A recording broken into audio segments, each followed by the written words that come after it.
Bendiciones y bienvenidos mis amados hermanos. Estamos en esta serie de mayo para el domingo 21 en su parte 3 de la restauración de José, que todo tiene un propósito. Así que vamos a iniciar viendo la escritura en Génesis capítulo 39, versículo 2, donde dice: Mas Jehová estaba con José, y fue varón próspero, y estaba en la casa de su amo el egipcio, y vio su amo que Jehová estaba con él, y que todo lo que él hacía, Jehová lo hacía prosperar en su mano. Déjeme decirle, mi amado hermano, que aunque nosotros podemos leer y estudiar todo lo que sufrió José, sus hermanos lo vendieron, primeramente sabemos que lo echaron a esa cisterna, le quitaron su vestidura, le quitaron, hermano amado, el poder estar con su padre, con su familia. No tenía su mamá porque se había muerto también, pero qué terrible, hermano, que a pesar de todo lo que hicieron contra él, Dios seguía con él. Yo te quiero decir, amado hermano, que muchos te pueden vender, traicionar, echar al pozo, quitar las vestiduras, venderte a los ismaelitas, es decir, a los hijos de la carne. Te pueden vender a los egipcios, es decir, al mundo, lo que representa esa esclavitud del mundo. Cuando digan de ti, es que ese es del mundo, es que ese es de la carne, es que ese fue acusado por esta situación, pero dice la escritura: mas Jehová estaba con José, y fue varón próspero. ¿Qué quiere decir esto? Primero, que José debía entender que Dios estaba con él a pesar de todo, y dice: y estaba en la casa de su amo el egipcio,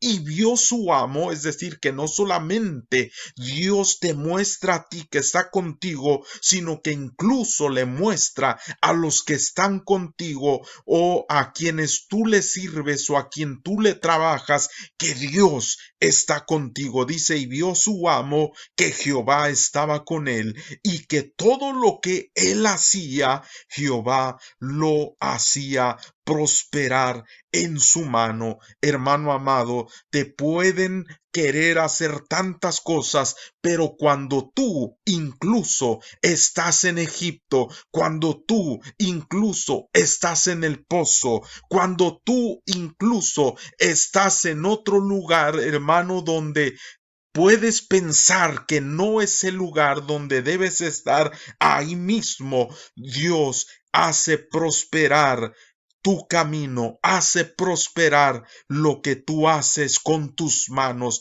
Y eso es lo más importante, hermano, que todo tiene un propósito en Dios. Por eso se llama esta parte 3 propósito. Dios tiene un propósito grande. Dice también Génesis 39:2, sigue diciendo en el versículo 23, perdón, dice: no necesitaba, es decir, después de que lo vendieron, de que estaba en la casa de Potifar, de que lo acusaron y que lo metieron a la cárcel, aún estando en todo ese proceso de haberlo separado de su padre, de meterlo a la cisterna, de venderlo a los ismaelitas, de venderlo a los egipcios, de haberlo acusado en la casa de Potifar, de meterlo a la cárcel.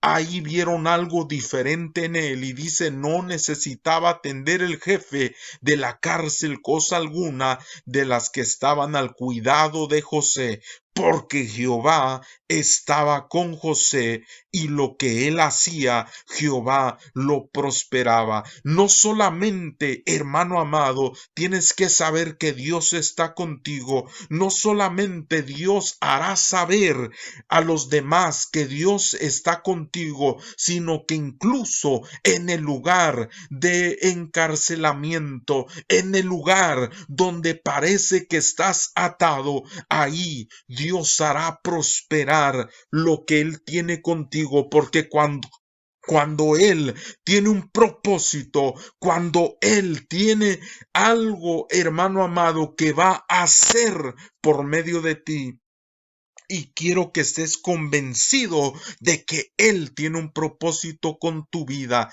que ahí donde tú estás, tal vez en este momento, tú puedes decir: Señor, no sé por qué estoy atravesando este tiempo, no sé por qué estoy viviendo esta situación, no sé por qué estoy viviendo en este desierto, pero yo te quiero decir, Dios desde lo alto sí sabe lo que estás atravesando, lo que estás pasando, porque Dios, cuando tú te entregas a Él, cuando tú te rindes a Él, cuando tú le reconoces a Él y buscas de Él, Él tendrá un propósito en tu vida. Y dice la Escritura, hermano amado, que cuando Faraón tuvo ese sueño, es decir, vemos los diferentes procesos que ya hemos hablado, meten a la cárcel a otros que sirven al Faraón, ¿verdad? Y él les interpreta los sueños y él solamente les pide algo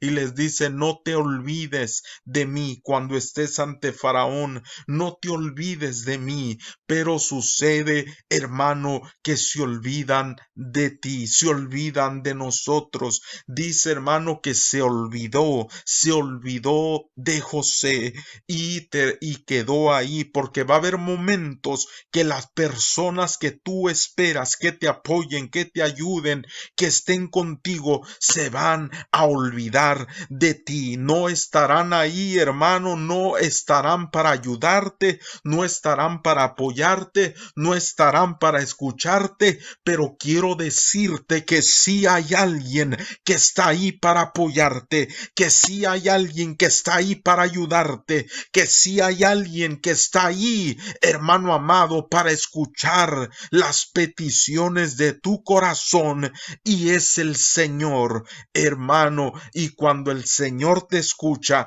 Él no te olvida, Él no se ha olvidado de lo que tú estás atravesando, de lo que estás viviendo, de lo que estás en este día, hermano, tal vez padeciendo, sufriendo, pero Dios, hermano, no se olvida de lo que estás pasando. Por eso es importante hablarle a Él, apoyarte en Él, pedirle a Él su consejo. Cuando estos se recuerdan después de un tiempo, y Faraón tiene un sueño, dice la Escritura que Faraón tiene un sueño y nadie puede interpretarlo, nadie puede decirle lo que significa, ni los más sabios que había ahí. Y dice que se acuerdan que había un joven hebreo en la cárcel, el que podía interpretar. Lo mandan sacar. ¿Sabe por qué Dios tenía un propósito para sacar a José de la cárcel y llevarlo de un nivel de esclavitud, de un nivel de estar en la cárcel, de un nivel de haber sido traicionado, y ponerlo ante la persona más poderosa de la tierra en el mundo conocido? Y sabe, Dios le dio la revelación, Dios le dio el entendimiento, Dios le reveló lo que había soñado Faraón, de tal forma que le dice Faraón: tú soñaste esto. Nadie lo sabía, nadie podía decirle a Faraón porque no le contó, sino que le habría él de decir la interpretación. Y déjeme le digo algo, hermano, cuando Dios está contigo, no importa todo lo que has atravesado, que de hecho lo pasaste para formar tu carácter a través de esas cosas, y que cuando Dios te coloque en el preciso lugar y momento donde se alinea el propósito de Dios en tu vida con las personas específicas en las cuales Dios te ha colocado, y Dios, hermano, hace que tomes una posición que tú jamás habías pensado.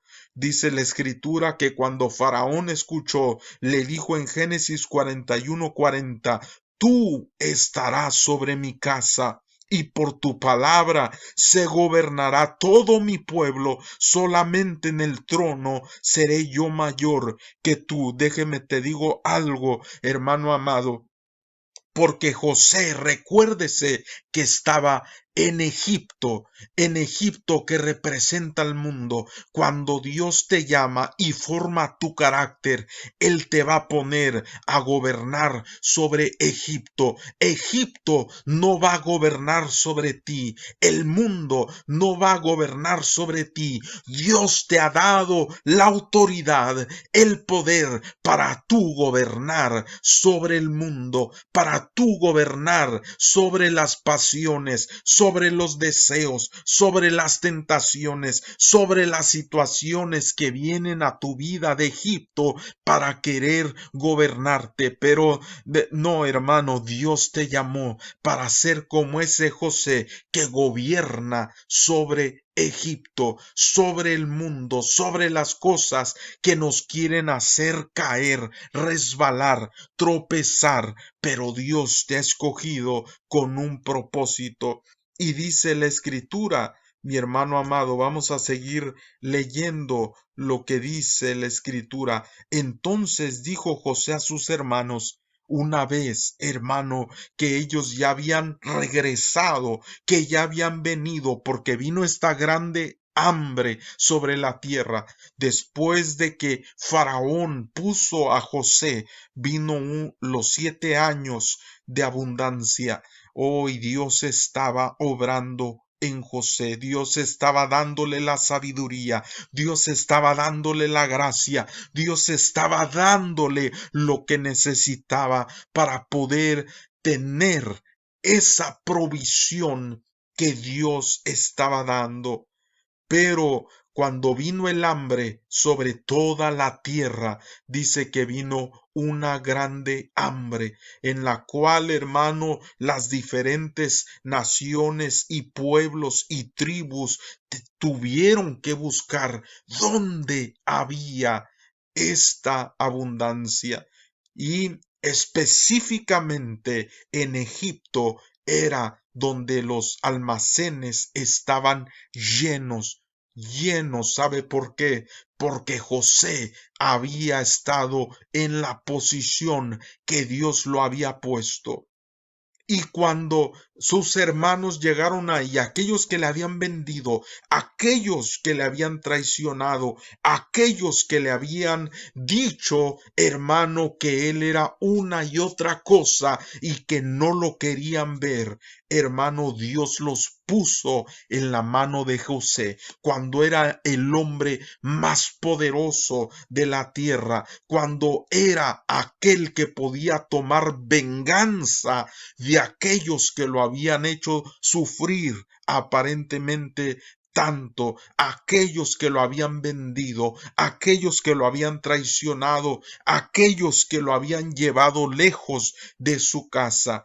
Y cuando José tuvo la oportunidad de vengarse de ellos, dice en Génesis 45:4, entonces dijo José a sus hermanos: acercaos ahora a mí. Y ellos se acercaron, y él dijo: yo soy José, vuestro hermano, el que vendisteis para Egipto.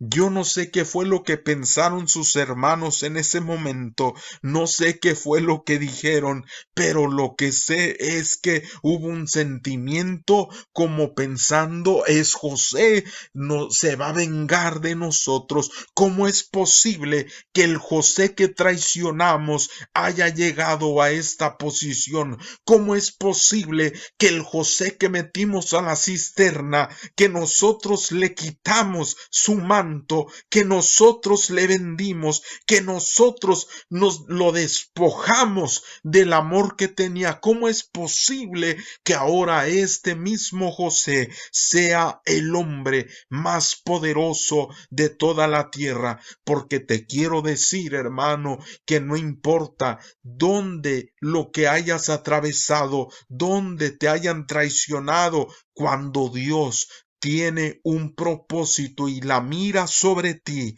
No importa cuántas veces te hayan hecho, hermano, sufrir o el sufrimiento que has atravesado, porque Dios mismo a través de eso quiere manifestar su poder y su gloria. Es ahí donde se ve de qué estamos hechos, el carácter que surge en nosotros cuando Dios pone a tus enemigos en tus manos, cuando tienes el poder de tomar venganza, de volcar tus emociones, tus pensamientos, tus palabras negativamente. Pero precisamente José gobernaba sobre Egipto, es decir, podemos aplicarlo que ya el mundo no lo gobernaba a él, las pasiones no lo gobernaban a él, las iras no lo gobernaban a él, es decir, él gobernaba sobre Egipto. Las palabras que salían de él era de una persona que había sido formada, trabajada, Dios trabajando su vida de tal forma que ahora él gobernaba sobre Egipto y que no iba a permitir que la carne, que las cosas negativas caídas en sus emociones, en sus pensamientos, lo haría él para vengarse de sus hermanos, sino que tenía otra mentalidad, otra perspectiva. Y yo te pregunto hoy, hermano amado, si Dios entregara tus enemigos en tus manos, pregunto, ¿qué harías con ellos? ¿Qué les dirías? ¿Qué harías contra ellos? ¿O simplemente verías las cosas con otra perspectiva? Aquella persona que tanto te ha dañado, aquella persona que tanto te ha lastimado, aquella persona que incluso puede ser que todavía pienses y se te revuelve el estómago por esa persona. Oh, pero cuando Dios ha trabajado tu carácter, cuando Dios ha trabajado tus emociones, cuando Dios ha trabajado tus pensamientos, eres capaz de perdonar, de ver con otros ojos, de ver con otra perspectiva. Los hermanos de José pensaban que iba a tomar venganza. Ellos pensaban que él iba a hacer algo contra ellos, pero no sabían que Dios había estado trabajando en su corazón, trabajando en su vida, trabajando en sus pensamientos, trabajando en sus emociones. Hay un propósito de Dios en lo que vives, hermano. Hay un propósito de Dios en los dolores, los sufrimientos, las escaseces, las situaciones que vives. Tal vez tú dices, Señor, ¿por qué? Pero en medio de eso es como un herrero que está golpeando con un mazo, hermano, eso que tú eres, y le está dando una forma, porque será una forma gloriosa que le dará la honra al Dios Altísimo. Y fíjese qué les dice José. Versículo 5 del capítulo 45 de Génesis. Ahora pues, mire lo que les dice: no os entristezcáis, ni os pese haberme vendido acá, porque para preservación de vida me ha o me envió Dios delante de vosotros. Es decir, el pensamiento de José, cuando él volteaba a ver el pasado, a ver las traiciones, a ver el dolor, a ver la amargura, a ver todo lo que había pasado, él no lo veía como que ellos fueron los que hicieron esto, sino que Dios, por medio de todo lo que vivió, Dios tenía un propósito. Y dice, porque Dios me envió delante de vosotros, es decir, con un objetivo, con un propósito. Por eso, hermano amado, en lo que estás viviendo, tal vez tú dices, yo no le veo sentido, yo no le veo por qué Dios quiere que pase esto, yo no veo qué es lo que Dios quiere hacer con esto, pero déjame decirte, hermano, que cuando tú te rindes ante Dios, cuando tú le dices, aquí te entrego mi voluntad en estas aflicciones, en estos dolores, en estas cuestiones que estoy viviendo. Señor, te entrego mi ser porque sé que tienes un propósito en mi vida. Y dice en Génesis 45:8, así pues no me enviasteis acá vosotros, sino Dios, les dice, es decir, reconociendo que Dios a través de todo lo que vivió, lo que sufrió, las acusaciones, las traiciones, cuando se olvidaron de él, dice, Dios tuvo un propósito porque me ha puesto por padre de Faraón y por señor de toda su casa y por gobernador en toda la tierra de Egipto. ¿Qué quiere decir esto, hermano amado? Que Dios tiene un propósito. Tal vez en este momento tú estás, hermano, en situaciones que son dolorosas, que son, hermano, que cosas de las que te hacen llorar, de las que te hacen, hermano, esas emociones sufrir. Pero te quiero decir que Dios te está formando, Dios te está trabajando, Dios está haciendo una obra porque va a terminar algo precioso contigo, hermano. Por eso, en este propósito, en esta enseñanza, en este pensamiento de la palabra, lo que yo te quiero decir, hermano amado, es que todo lo que tú vives, cuando tú se lo entregas a Dios, cuando tú te rindes a Dios, cuando tú le dices, Señor, que no sea yo, que no sean mis palabras, que no sean mis pensamientos, que no sea lo que yo opino, que sea tu palabra, sabrás que todo, como dice la Escritura, los que aman a Dios, los que aman a Dios, los que aman a Dios, todas las cosas les ayudan a bien. Y dice conforme al propósito. Conforme al propósito. ¿Por qué? Porque Dios tiene un propósito con tu vida. Conforme al propósito del llamamiento.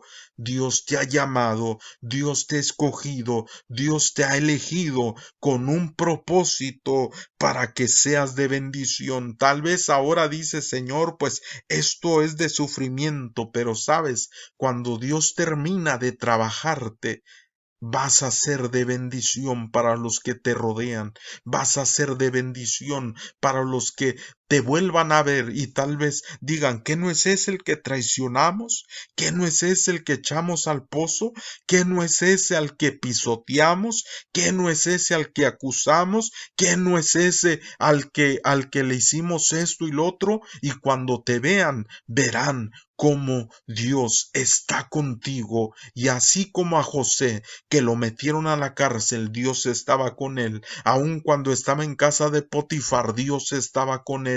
Cuando estaba en la cárcel y que había hablado con aquellos hombres, y el copero y el panadero, Dios estaba con él. Cuando fue delante de Faraón, hermano, Dios estaba con él. Cuando sus hermanos llegaron, Dios estaba con él. ¿Por qué?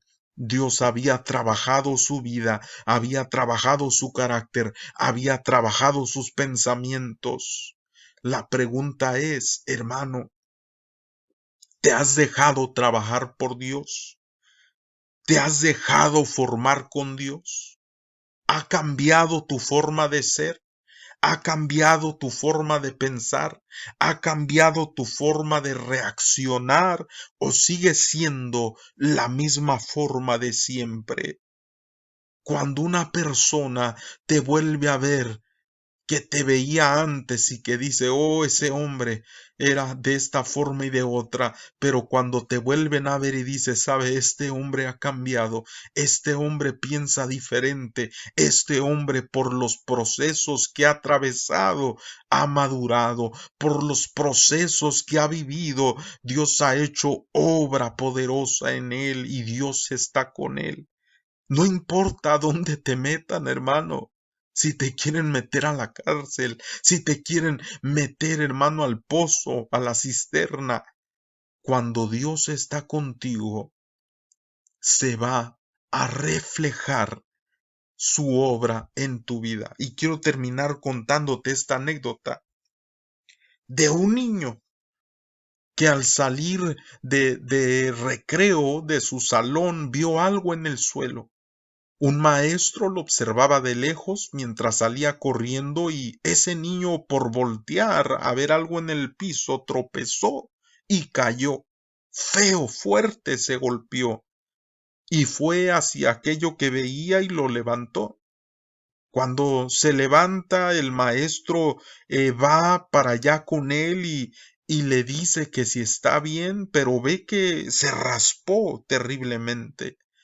Ve que está en malas condiciones el niño. Le dice el niño que sí. Y simplemente el maestro que lo observaba ve que tenía empuñada su mano, es decir, que había encontrado algo y ahí lo tenía.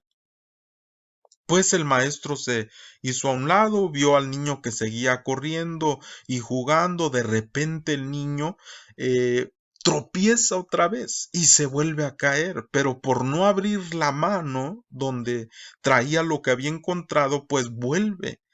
No se puede detener de algo y cae otra vez y se vuelve a golpear. El maestro vuelve a correr hacia él y lo ve en una condición muy terrible y le dice, sabes, niño, creo que te voy a llevar a tu casa porque tienes raspones y veo que hasta un diente te has tumbado de las caídas que has sufrido.